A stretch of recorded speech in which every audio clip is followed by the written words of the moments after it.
Sebagai lagu pengantar, kita akan dengar dulu lagu dari Dita, bagaimana Tuhan menolong pada waktu kita cemas.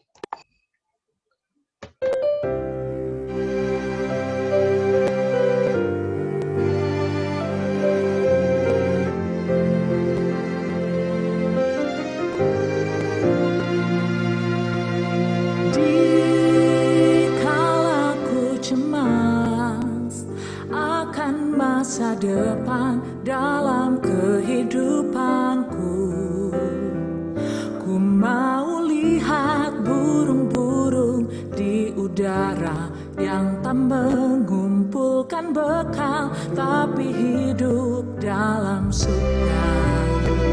Ku mau lihat bunga-bunga yang padang yang hidup hari ini dan esok layu kembali.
Tuhan adalah penolong kita dalam masa kecemasan.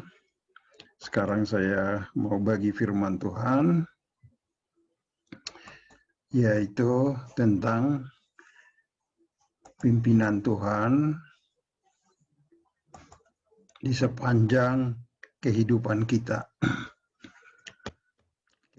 Kita akan berdoa. Bapa di dalam surga, kami berterima kasih untuk firman Tuhan, karena firman Tuhan inilah yang menjadi makanan bagi jiwa kami, yang selalu menuntun kami dalam kehidupan ini. Biarlah Roh-Mu yang kudus yang mengajari dan menolong kami berdoa dalam nama Tuhan Yesus. Amin. Nah, natsnya adalah dari Mazmur 32 ayat 8. Aku hendak mengajar dan menunjukkan kepadamu jalan yang harus kau tempuh. Aku hendak memberi nasihat, mataku tertuju kepadamu. Jadi dari pihak Tuhan sendiri ada kerinduan untuk mengajar, untuk menunjukkan jalan kepada kita dan memberi nasihat, dan mata Tuhan tertuju kepada anak-anaknya. Tetapi ada syaratnya, dikatakan janganlah seperti kuda yang tidak berakal, yang kegarangannya harus dikendalikan dengan tali les dan kekang. Tali les dan kekang kadang-kadang harus mengendalikan kuda karena tidak mengikuti dari jalan yang harus ditempuh.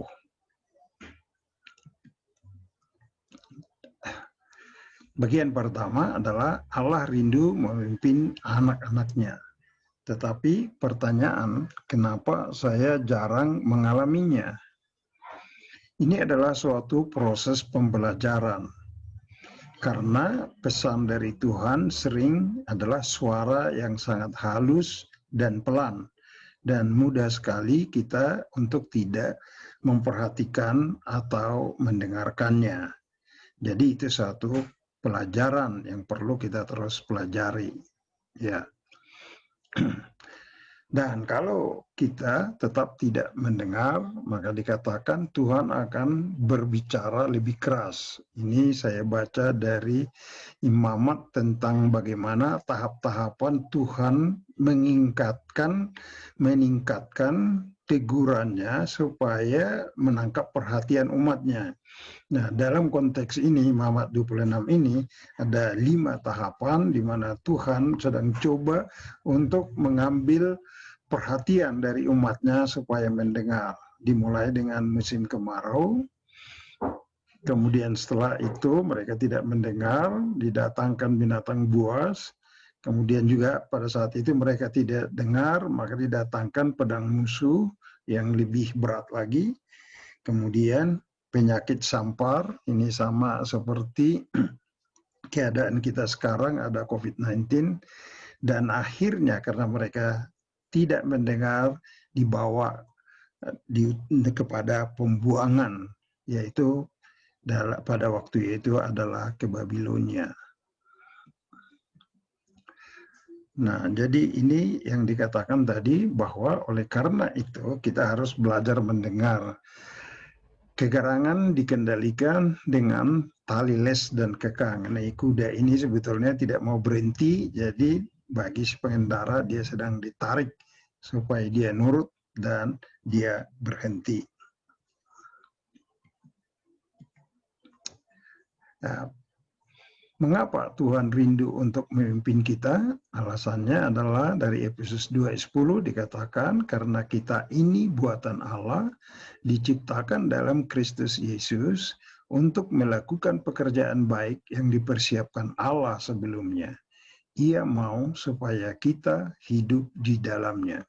Jadi tujuannya adalah bahwa Allah, dikatakan sini buatan ini sebetulnya semacam the work of arts, pekerjaan seni dari Allah yang sedang memproses menciptakan kita di dalam Kristus Yesus oleh karena iman kita di dalam Dia untuk melakukan pekerjaan baik, ya.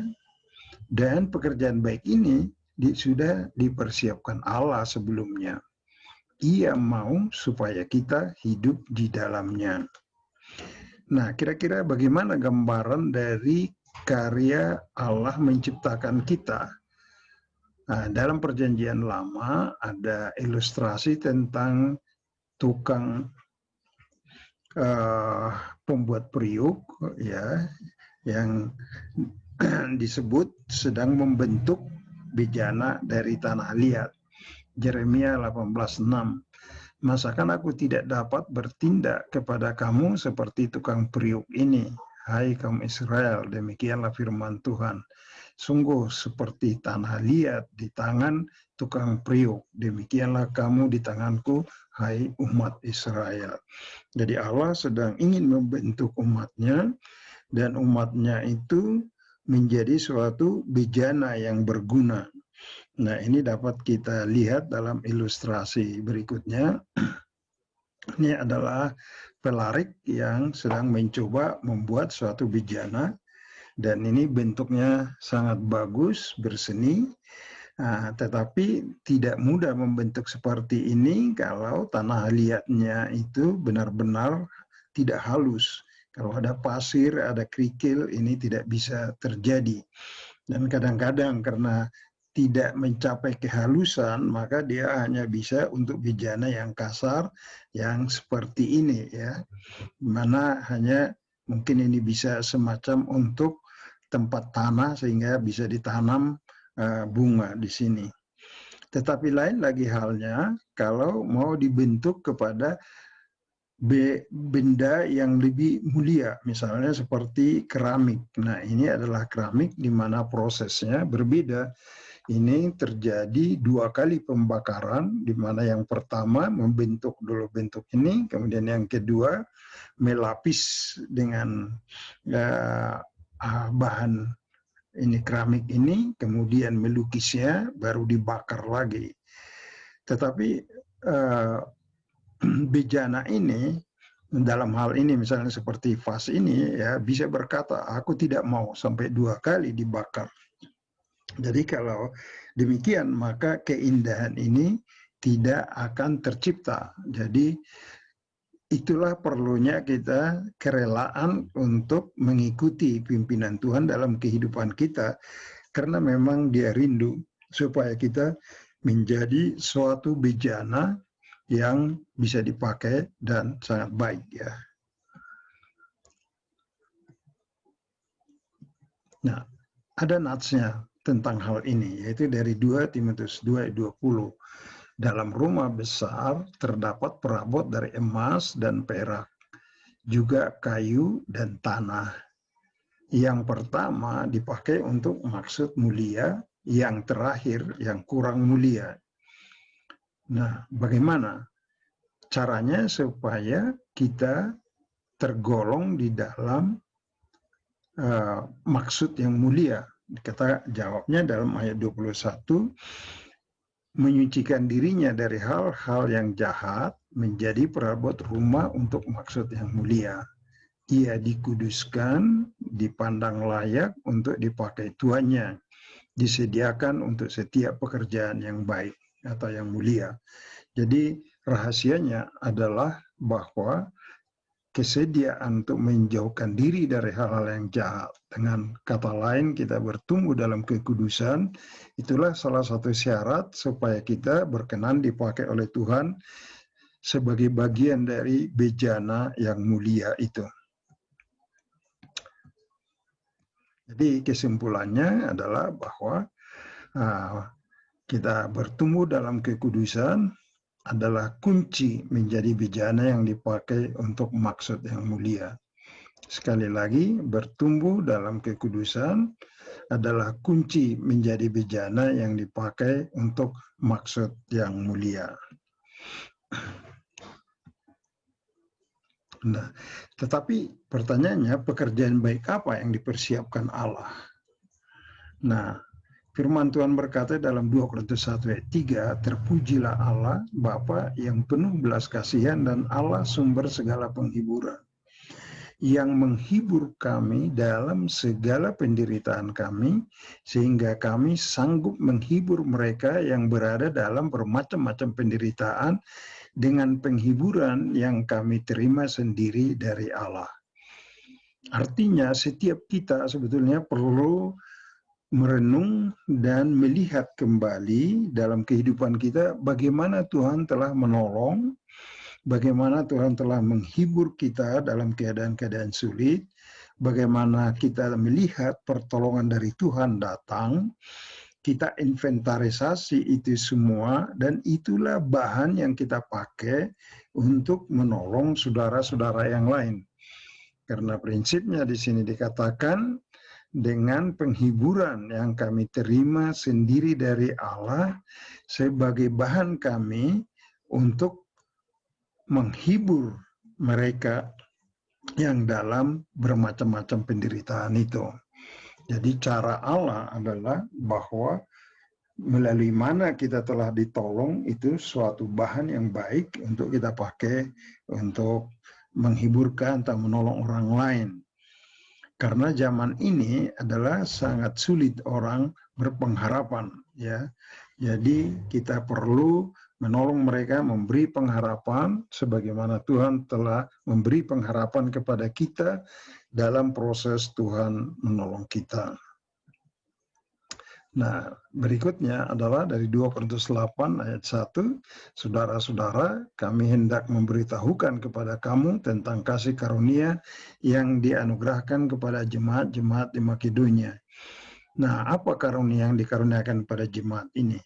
Nah, mereka selagi dicobai dengan berat dalam pelbagai penderitaan, sukacita mereka meluap, dan meskipun mereka sangat miskin, namun mereka kaya dalam kemurahan. Nah, Tuhan memberikan kita berbagai karunia, kadang-kadang tidak berlimpah-limpah. Tetapi kalau mengimani dengan apa yang ada dan kita berbagi, disitulah nanti mukjizat Tuhan berlaku, bagaimana Tuhan mencukupkan yang sisanya bagi kehidupan kita. Dan itulah cara Tuhan bekerja. Oleh karena itu, maka kita dipanggil oleh Tuhan untuk mengerjakan pekerjaan baik yang sudah disiapkan Allah sebelumnya, dengan hal apa yang sudah terjadi dalam kehidupan saat ini kita berada dalam keadaan sekarang. Semua itu sebetulnya adalah karena pertolongan dan anugerah Tuhan, dan hal itu yang perlu kita cermati supaya bisa kita inventarisir dan kita membaginya kepada saudara-saudara lain yang membutuhkan. Demikianlah firman Tuhan pada malam ini. Mari kita berdoa. Bapa, terima kasih untuk firman-Mu. Kiranya Engkau memeteraikan kebenaran-kebenaran yang telah kami terima di dalam nama Tuhan Yesus. Amin.